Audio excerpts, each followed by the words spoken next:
¿Qué tal amigos? Bienvenidos. Esta es una nueva emisión de JN Noticias. Mi nombre es Ismael Soto. Hoy es jueves 22 de marzo del año 2018. Recuerden que este programa también lo ven en internet en la página que está en la parte inferior de sus pantallas, www.jn19television.com. Y en medio de la situación de crisis política que se vive actualmente en el país tras la renuncia del presidente de la República, Pedro Pablo Kuczynski, y antes la presentación de unos videos en los que algunos congresistas pretendían, de alguna forma eso es lo que se podía notar, la compra de votos en favor de no a la vacancia de Pedro Pablo Kuczynski, que precisamente se viene votando en estos momentos en el Congreso de la República. Hoy la Conferencia Episcopal Peruana, esta mañana, dio una conferencia de prensa donde dio lectura a un comunicado. En este comunicado, los obispos del Perú presentaron un considerado anteponer el bien común a los intereses particulares. El presidente de la Conferencia Episcopal Peruana, Monseñor Miguel Cabrejos Vidarte, aseguró la constatación del proceso sistémico de corrupción causado por el divorcio entre la ética y la política, reforzado por ambiciones personales y también de grupo. El documento precisa en la falta de interés de las autoridades en el servicio al bien común, agudizando el problema con la impunidad y el maltrato por un sistema que soslaya, dice el comunicado, la justicia. El texto expresa que el país ha llegado a un punto de quiebre político. Este es un nuevo comienzo que exige no solo un cambio de mando, sino la recuperación de la ética y la moral en nuestro país en todos los niveles, porque de este modo los altos niveles de la corrupción nos están robando la esperanza, especialmente a los jóvenes y los más pobres, han dicho los obispos del Perú. El mensaje de los representantes de la Iglesia continúa exhortando: quien asuma el liderazgo del Perú debe recibir el apoyo de todas las fuerzas sociales para generar paso a paso un acuerdo de gobernabilidad. Finalmente, los obispos han convocado a los ciudadanos para asumir a los cargos públicos, conscientes del compromiso de servir a la patria y no servirse de la política para sus propios intereses. Y en otras informaciones, hoy 22 de marzo, la Iglesia Católica recuerda la figura de San Epafrodito, hermano y compañero de combates de San Pablo. En sus pantallas van a observar ustedes el link de la página Así Prensa, que nos ha traído la vida y obras de San Epafrodito. Fue un discípulo de los apóstoles que fue ordenado por San Pedro como obispo de Terracina, Italia, cuando el primero se encontraba en Roma. Según la tradición de la Iglesia Católica, nació en Filipo. Es conocido por haber viajado a Roma para llevarle una colecta de su pueblo natal a San Pablo, quien estuvo cautivo entre el año 60 y 62 después de Cristo. Otra versión es que el encuentro entre ambos se llevó a cabo en el año 57, cuando San Pablo estaba cautivo en Éfeso durante su tercer viaje misional. Conozcan más sobre la vida y obras del Santo del Día en la página que está en sus pantallas. Y un joven de 15 años fue operado con éxito por los especialistas del Hospital del Niño en la ciudad de Lima. El adolescente padece de una cardiopatía congénita que no le da la posibilidad de llevar una vida normal. Sin embargo, ahora, luego de la intervención quirúrgica, ya lo puede hacer. Veamos. Yo de chiquito me asustaba, con dolor de la barriga me asustaba y mucho miedo. Me cansaba, ya no podía correr, me dolían los cuerpos. Sufría también yo con un ataque de epilepsia. Junior nació siendo un niño azul. Nadie se explicaba por qué a los 8 meses de edad se agitaba y ponía morado, hasta que le detectaron cardiopatía congénita. Lo que pasa en estos niños con cardiopatía congénita es que la sangre no circula por los lugares donde debería hacerlo y entonces encuentra espacios que limitan la circulación de la sangre. Lo que buscamos nosotros ahora es reestructurar ese sistema de circulación de la sangre para que la sangre llegue a los lugares donde tiene que llegar. Fue operado a los 2 años, pero por falta de recursos económicos sus padres abandonaron el tratamiento.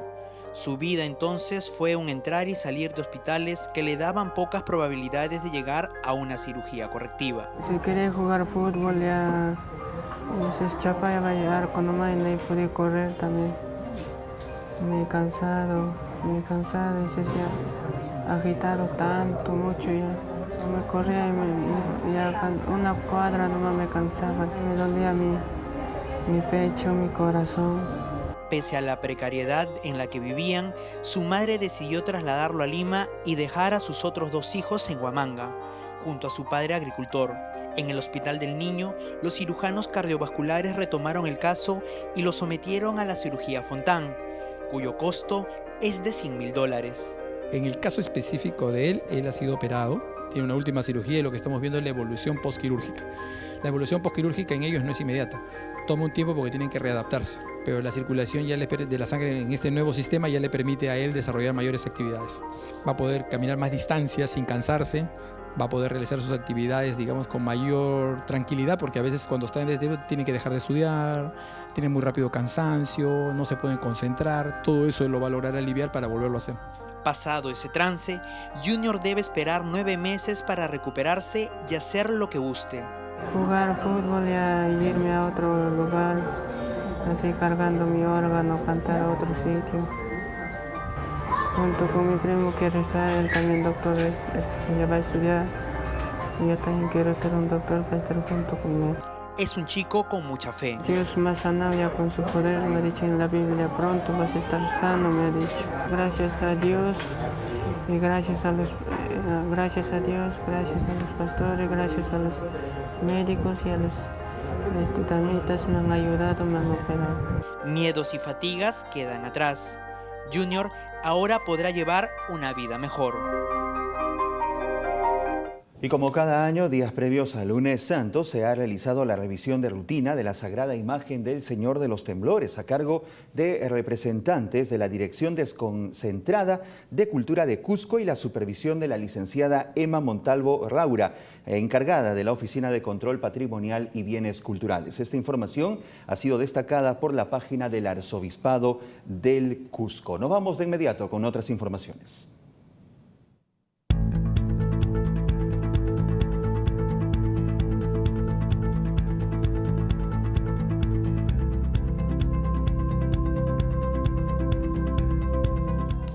Vamos a dar lectura a la información publicada por Perú 21, un diario peruano que habla sobre un ámbito internacional que tiene que ver con nosotros. Chile pide que se suspenda la Cumbre de las Américas tras la renuncia del presidente peruano Pedro Pablo Kuczynski. El presidente de la Comisión de Relaciones Exteriores de la Cámara de Diputados de Chile, Vlado Mirosevic, planteó esa posibilidad tras la dimisión de Pedro Pablo Kuczynski. Hay que recordar que hay 2 mandatarios que también han dejado entrever su presencia en nuestro país. Se trata del presidente de Argentina, Mauricio Macri, y también el presidente de Colombia, Juan Manuel Santos.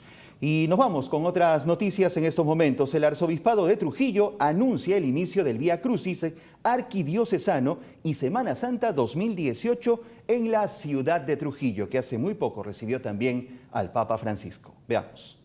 El 25 de marzo con la celebración del Domingo de Ramos, la Misión de Ramos. El día jueves 29, la celebración en la catedral a las 6 de la tarde.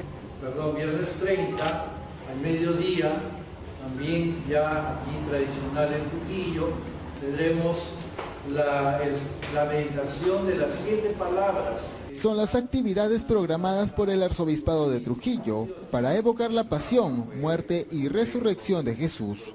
Tras la visita del Papa Francisco, la conmemoración de la Semana Santa propone seguir fortaleciendo nuestra fe. Él nos dejó, por ejemplo, mensajes, nos dejó gestos, nos dejó temas para tratar, al final nos dejó retos por realizar, por hacer. Una de las cosas que dijo y alabó fue el fervor del pueblo peruano, el fervor, de manera especial, el pueblo trujillano. Como cada año, el Vía Crucis alrededor de la Plaza de Armas espera convocar a miles de devotos. La imagen del Señor de los Milagros representará a Cristo durante el recorrido por las 14 estaciones. Las autoridades religiosas anunciaron la participación de los integrantes de la Guardia Papal durante las actividades. En esta ocasión, además, los miembros de la Guardia Suiza que acompañaron al Santo Padre fueron escogidos para la celebración del lavado de pies. Este año nuestro arzobispo ha creído conveniente invitar a los jóvenes que participaron de la Guardia Suiza aquí durante la visita papal. A los más menores son los que se les va a lavar los pies este año. Son los jóvenes que participaron de la Guardia Suiza. Bueno, es importante que se sepa, ¿no? mantener a este grupo humano también y darle participación en ese momento. En tanto, informaron que un día antes de la celebración del Vía Crucis, la imagen del Señor de los Milagros realizará un breve recorrido procesional hasta la catedral, donde pernoctará. Lo que viene es importante. Vamos a hablar sobre técnicas para animar a los estudiantes en el proceso del aprendizaje. Eso lo vamos a conversar con nuestro invitado al volver de la pausa.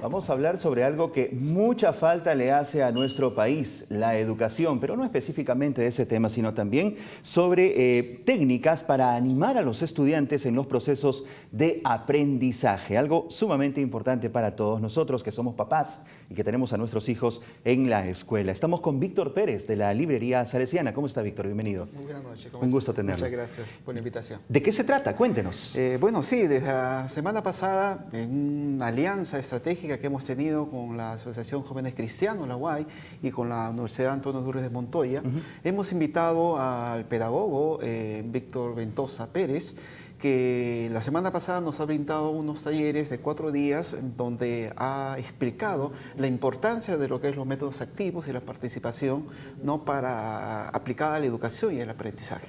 ¿Y en qué consiste ese cambio de la educación tradicional que, por ejemplo, recibimos nosotros? Correcto, ¿no? O sea, una educación tradicional normalmente estaba pensado en un estudiante pasivo, un estudiante en el cual pues era netamente receptivo, claro, no participativo. En cambio, la metodología de la pedagogía moderna más bien se concibe más bien un estudiante que es activo, que participa, ¿no?, y que está siempre buscando, ¿no?, la participación entre sus compañeros.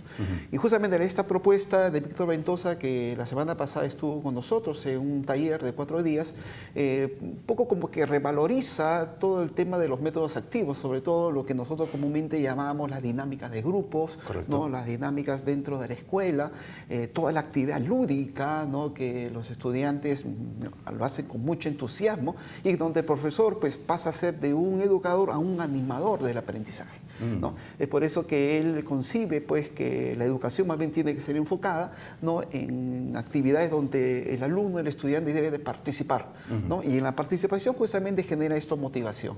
¿Cómo lo graficaríamos esto en un salón de clases? Por ejemplo, cuando el profesor inicia una clase, ¿no?, y hace, por ejemplo, una dinámica de presentación, ¿no?, o hace una dinámica, por ejemplo, de reflexión sobre un hecho particular, ¿no?, donde los chicos se mueven, se reúnen en grupos, participan, no sé, por ejemplo, hay actividades donde hay planificación del tiempo de estudio, de las actividades de la jornada del día, ¿no? O si no, por ejemplo, actividades donde los chicos trabajan en grupo, ellos mismos participan, ¿no? O hay actividades lúdicas propiamente que hacen para poder aprender. O sea, ya no hablamos de que se trata de un profesor o instructor que llega al aula, por favor abran la página 5 del libro y comenzamos a leer la historia. Y que es una práctica muy habituada. No se queda mucho en la memoria, ¿no?, con todo esto. Correcto, así es, porque en última instancia, pues, ¿qué cosa es lo que queda en memoria, en la recordación? Queda lo que los chicos hacen, ¿no? Y efectivamente esta dinámica de participación lo que hace que el muchacho pues se motive, pues es como la misma palabra lo dice, participando de su propio aprendizaje.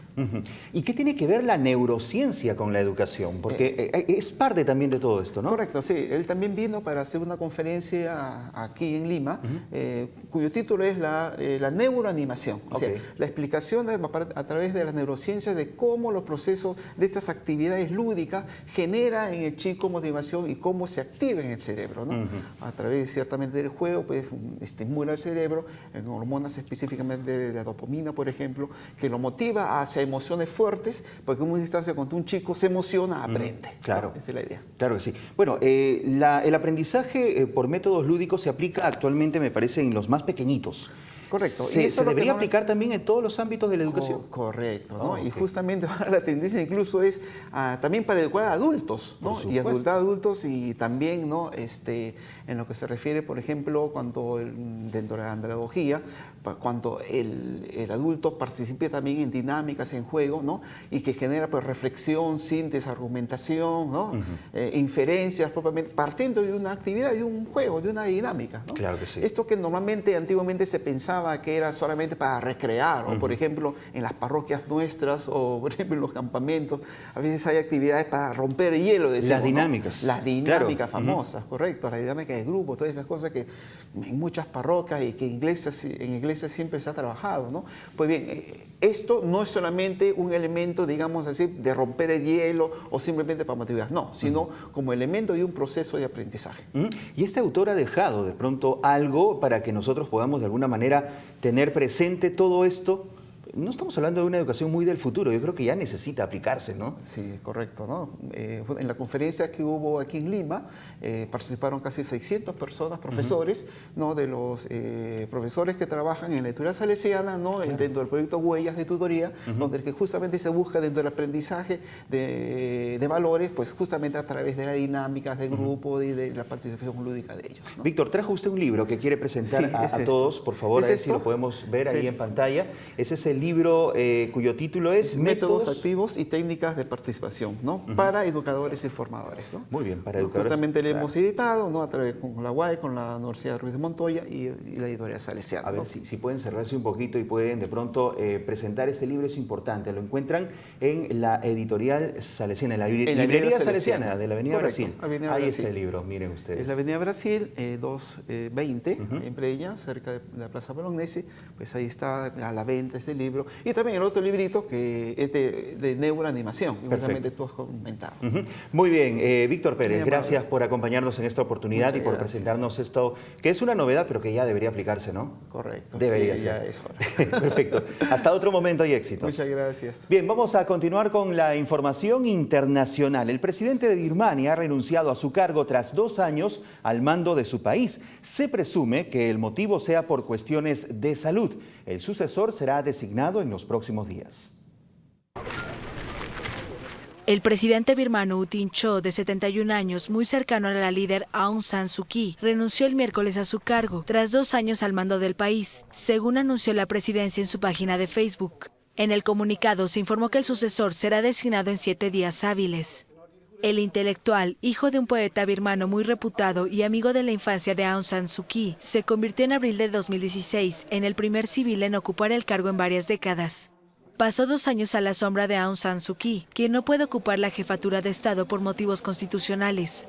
La presidencia no entregó ningún motivo de la renuncia, pero en los últimos meses U Tin Cho apareció más delgado y en la prensa se multiplicaban los rumores sobre su salud. Aung San Suu Kyi enfrentará ahora un nuevo desafío en Birmania, un país al que la ONU acusa de haber realizado una limpieza étnica de la población rohingya, una minoría musulmana que vive al oeste del país. Cerca de 700.000 de ellos se han refugiado en Bangladesh para huir de la violencia.